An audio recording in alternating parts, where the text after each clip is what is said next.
அருமையானவர்களே, இந்த நாளிலும் அவனுடைய வார்த்தை நம்மிடத்திலே கொண்டு வருகிறேன். அற்புதங்களை குறித்து நாம் ஒவ்வொரு நாளும் பார்த்துட்டு வரோம். இன்னைக்கு பாருங்க, அற்புதம் ஆச்சரியப்படுத்தும். அப்ப ஆச்சரியப்படுத்தும் அற்புதத்தை இன்று நம்ம வாழ்க்கையிலே கர்த்தர் செய்வார். அவன் அப்போஸ்தலர் 3:10 பாருங்களேன். தேவாலயத்தின் அலங்கார வாசல் அண்டையிலே பிச்சை கேட்க உட்கார்ந்திருந்தவன் இவன்தான் என்று அறிந்து அவனுக்கு சம்பவித்ததை குறித்து மிகவும் ஆச்சரியப்பட்டு பிரமித்தார்கள். பாருங்க, அலங்கார வாசல்ல தாயின் வயிற்றிலிருந்து பிறந்தது முதல் சப்பானியா இருக்கிற ஒரு மனுஷன் இருக்கிறாப்புல. அவர் என்ன பண்றாங்க? பேதுரும் யோவானும் என்ன பண்றாங்க? சுகமாக்குறாங்க. வெள்ளியும் பொண்ணும் என்னிடத்தில் இல்லை, என்னிடத்தில் உள்ளதை உனக்கு தருகிறேன் நசரேயனாகிய இயேசுவின் நாமத்தில் எழுந்து நடன்னு தூக்கி விடுறாங்க. டு தி சர்ப்ரைஸ், அவனுங்க பாருங்க, அவன் தாயின் வயிற்று சப்பானி டக்குன்னு தூக்கி விடுறான். கால்களும் கரடுகளும் வெள்ளன் கொள்ளுகிறது.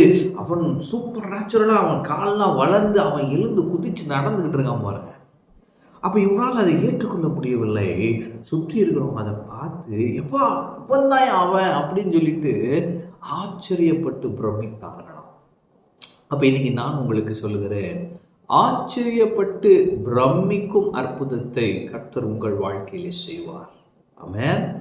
சுற்றியுள்ளவர்களே ஆச்சரியப்பட்டு பிரமிக்கும் அளவுக்கு கர்த்தர் அற்புதத்தை இன்று உங்க வாழ்க்கையிலே செய்ய போகிறார். இவருடைய வாழ்க்கையில என்னன்னா, தாயின் வயிற்றிலிருந்து பிறந்த பொழுது அப்ப அவன் டிசைன் படியே தப்பா பிறந்துட்டான். அவனுக்கு வளர்ச்சி இல்லாம அவன் பிறந்துட்டான். ஆனா கர்த்தர் உண்மை உள்ள தேவன் ரீக்ரியேட் பண்ணிட்டார். அப்போ ஒருவேளை நீங்க சரீரத்துல உங்களுக்கு சில காரியங்களில் நீங்கள் நினைக்கலாமா இருக்கும், நமக்கு மட்டும் இந்த கண் இப்படி மாதிரி இருக்குது, இல்லை கண் பார்வை இல்லாமல் இருக்குது, அல்லது நான் நடக்க முடியல, என் கால் ஒரு மாதிரி வளைஞ்சிருக்கு. ஆண்டவர் அற்புதம் செய்வார், ரீக்ரியேட் பண்ணுவார். எந்தெந்த பகுதி உங்களுக்கு செயல் இழந்திருக்கிறதோ கர்த்தர் ரீக்ரியேட் பண்ணுவார். ஆமென்.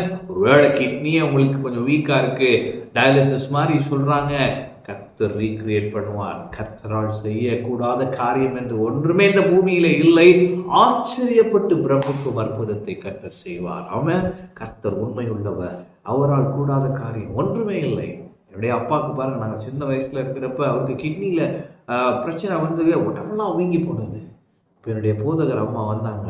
வந்து ஒரு இரவு நல்ல ஞாபகம் இருக்கிற சின்ன பையன் ஜெபம் பண்ணாங்க. ஜெபம் பண்ணிட்டு போனாங்க. ஆச்சரியப்பட்டு பிரமிக்கும் அற்புதத்தை நாங்கள் அனுபவித்தோம். என்ன, அடுத்த நாள் காலையில பார்க்குறோம், எங்க அப்பாவுடைய சரீரம் அப்படியே வீக்கமெல்லாம் இல்லாம நார்மலா இருந்தது. அதுல இருந்து அநேக வருடங்கள் அவருக்கு எந்த பிரச்சனையும் இல்லாம இருந்தார்.